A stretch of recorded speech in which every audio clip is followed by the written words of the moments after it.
Boom, bam, bada bop, boop, pow. Hello everyone and welcome back to Flo's Corner. So in this video, I'm going to be discussing what to expect before becoming a phlebotomist and tips to prepare for your new exciting career in the phlebotomy world. So let's get right into it. So our number one for what to expect before becoming a phlebotomist is certification and or licensing. Some states do require for you to have a license to practice phlebotomy or become a phlebotomist. So what that means is that you have to have a high school diploma or a GED to enter into any phlebotomy course that you will take to learn phlebotomy. One question I always get asked is that, do I really need a certification to become a phlebotomist? And the answer is yes. There are certain states that doesn't require a certification to practice phlebotomy, but most employers are not going to take you because you don't have a certification. So no, you don't need a certification because of the state that you're in that doesn't require you to have one,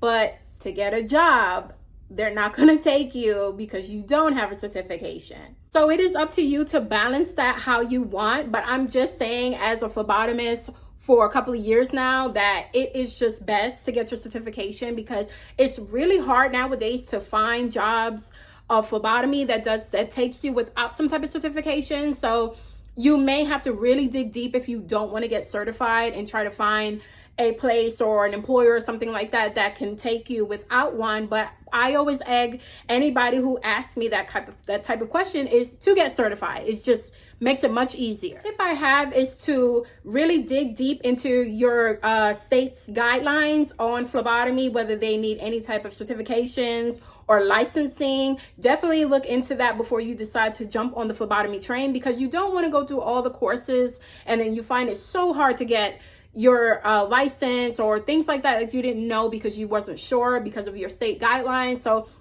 you can graduate from your phlebotomy course and then you're stuck without a job because you didn't know whether to, you know what I mean? So just definitely figure out what your state requirements are before you dive into the phlebotomy world. And also remember to maintain your certification renewal requirements. So as a certified phlebotomist, you are going to need to renew your certification every 2 years. Most of the time you don't retest, you'll just pay the fee to get your renewal.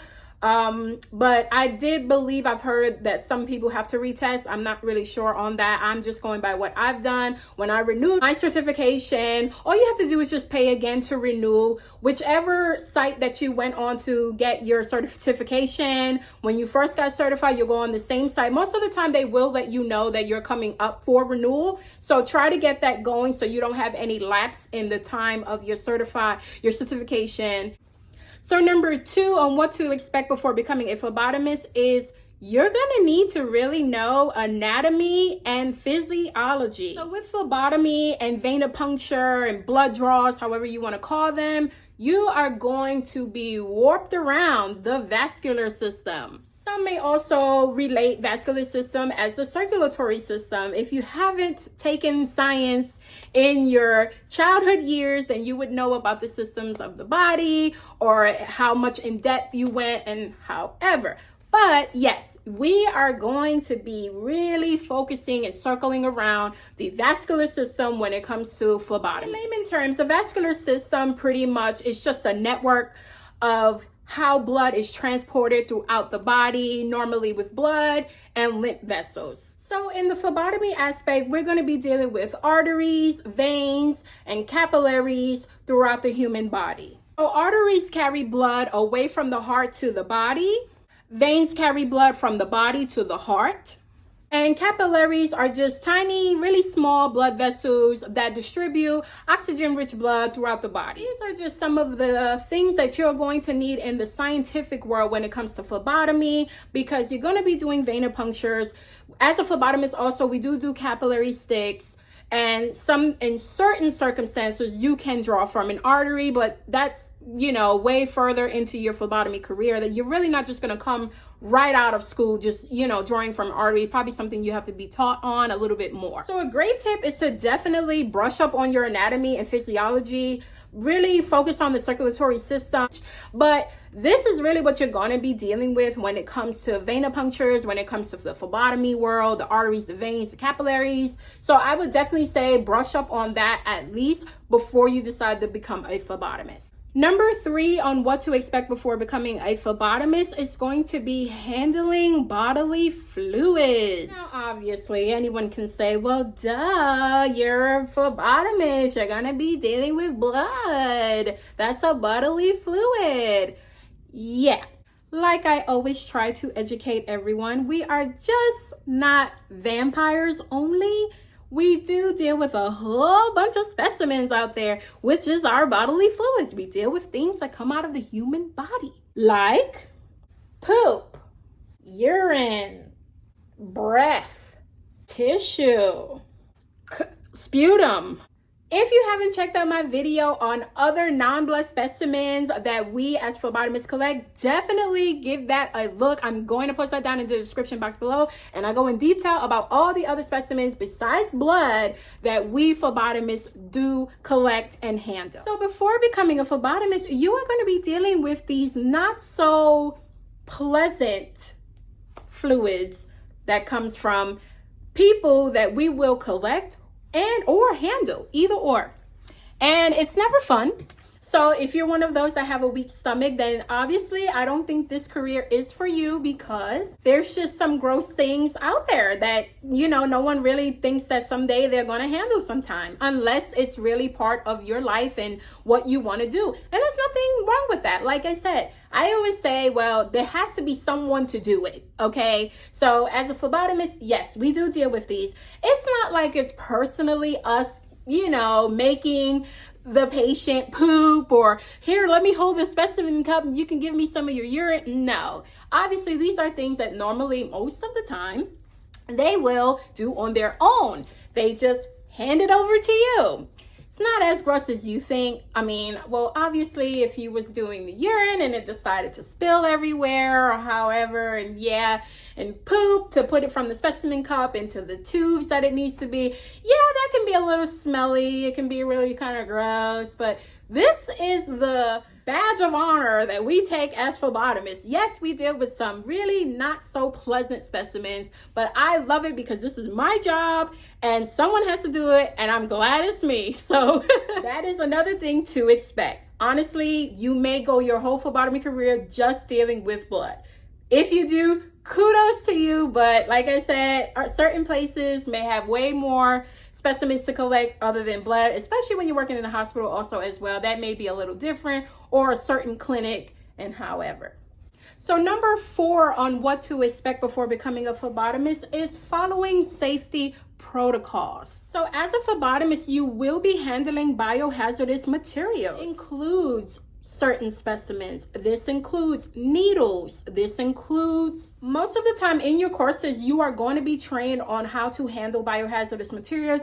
And it's pretty much very, very simple, which is whatever is of any type of fluids and however you are going to place these things into the biohazard containers, which is probably going to be all around you in your phlebotomy career. There are many things as a phlebotomist you are going to come across, and that it just doesn't go in the regular trash can. You have to put it into the biohazard container. Whether it's a container, whether it's a box with the red biohazard bag, or however, any of those has to be disposed the proper way. And once you discard these things, whatever it was, do not go back into the biohazard container or the box at all. Leave it there. It is done. It's completely, that's it. Another safety protocol is going to be your needle disposal. As a phlebotomist, you are trained. Once you stick or use the needle at any time, you're going to put the safety hazard on and you are going to dispose your needle into the biohazard container. You will never recap your needles. You will never reuse it. Even if you decided to go to the next arm, you will grab a whole new needle. Needles will never be disposed in a regular trash can. You will always put your needles in a biohazard container. And number 3 of the safety protocol is going to be infection control. That means wiping your station after every patient, even before your patients come in, wiping your station, discarding anything that was used for your last patient, discard it in the trash, disinfect and sanitize the area. Always remember, infection control is not just for your patient, it's for you and anyone else, whether your co-workers, whether anyone else comes around those certain areas. This is what infection control will benefit from everyone if everyone's doing their right part. So it is crucial to know that you are going to need to follow these safety protocols. You will learn all of this in your phlebotomy course anyways, but definitely that is something that you're going to need to know before becoming a phlebotomist. Number 5 on what to expect before becoming a phlebotomist is communicating and interacting with patients / the public. As if it is not already clear, you are not just going to be doing and performing venipunctures on family members or just the same person that you know every single day. You're going to be dealing with the public. You're going to be dealing with a whole diversity world, diversity life, everything. You're going to be dealing with everyone, because when people go into hospitals and when people are at clinics, it's a very diverse population. So even if you work in a clinic under a doctor who has a certain specialty,